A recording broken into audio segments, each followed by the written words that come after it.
Sadly, there's been many cases across the country of police officers using their position of authority to sexually assault and harass vulnerable people.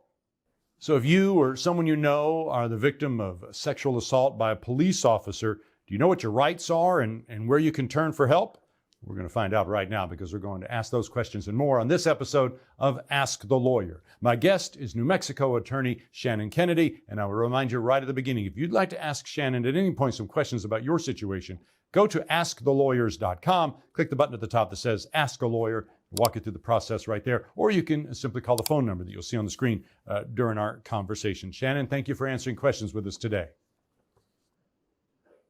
You're welcome. Nice to be here. Thank you. It seems to me sexual assault by police officers isn't something we hear about very often in the news. In your experience, how common is this? Unfortunately, it's far too common.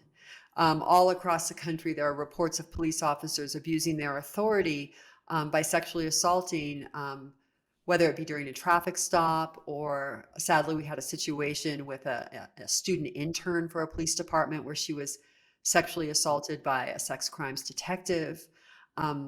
Sadly, police departments across the country at times have failed to psychologically screen officers, and you have people seeking a position of authority so that they can abuse that position of authority within vulnerable communities. And sadly, there's been many cases across the country of police officers using their position of authority to sexually assault and harass vulnerable people. Well, Shannon, it would seem to me in general there's a hesitancy to report sexual assaults. And I got to think when it's at the hands of a police officer, people are probably even more scared to report it. Is that what you find? Yes.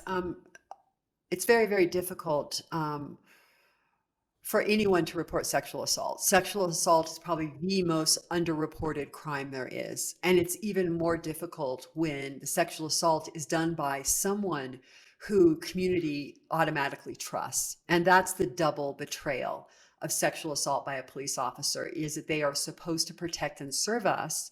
And so when it happens that they are actually sexually assaulting someone, say during an alleged DWI investigation, for example, or picking up some woman who may be for some reason vulnerable on the streets. There have been many cases of officers who use their position to, when women are engaged in prostitution, for example, to exploit their vulnerability and sexually extort these women instead of protect them because they are particularly vulnerable.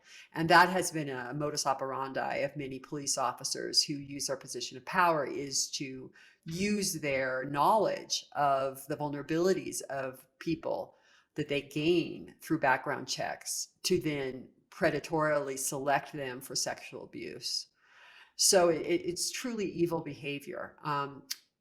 The good news is, if people have the courage to come forward, now with the Me Too movement, there is a change within the criminal justice system where people are less likely to be re-victimized.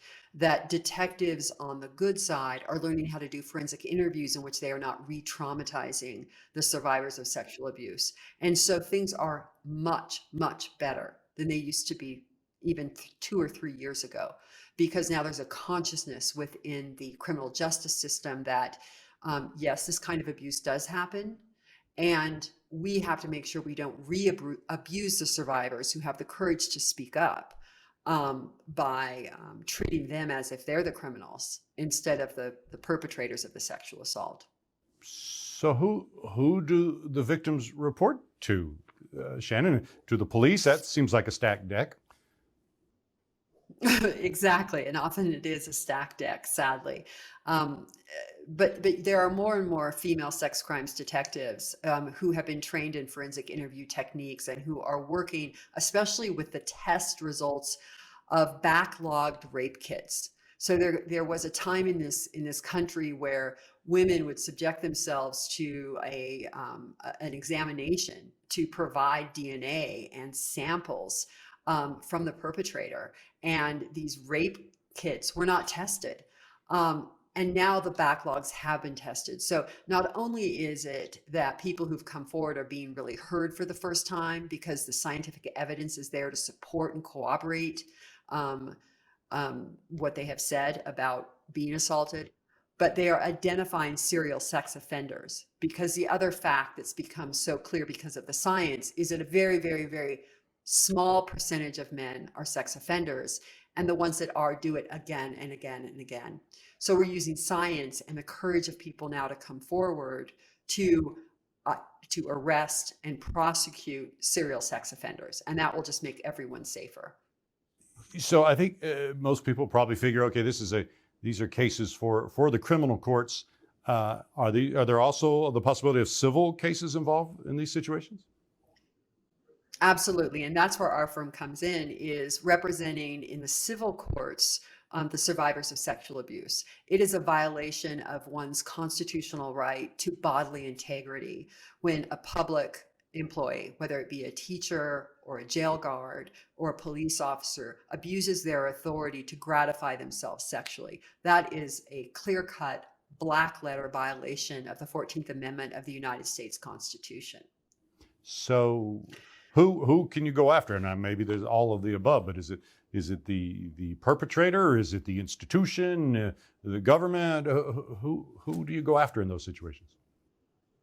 You can go after the perpetrator as an individual under Section 1983 of the Civil Rights Act for both compensatory damages and punitive damages to punish him or her so that they can't do it again.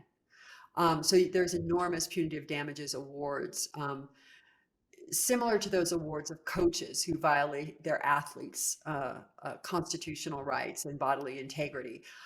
You can also go after the institutions as well, just like universities that knew or should have known that an individual was a danger and posed a danger of sexual assault to, whether it be students or people who could be suspected and arrested of crimes, only to be punished by the police officer by being sexually abused in the course of an arrest. And that people know. I mean, people know who the bad apples are.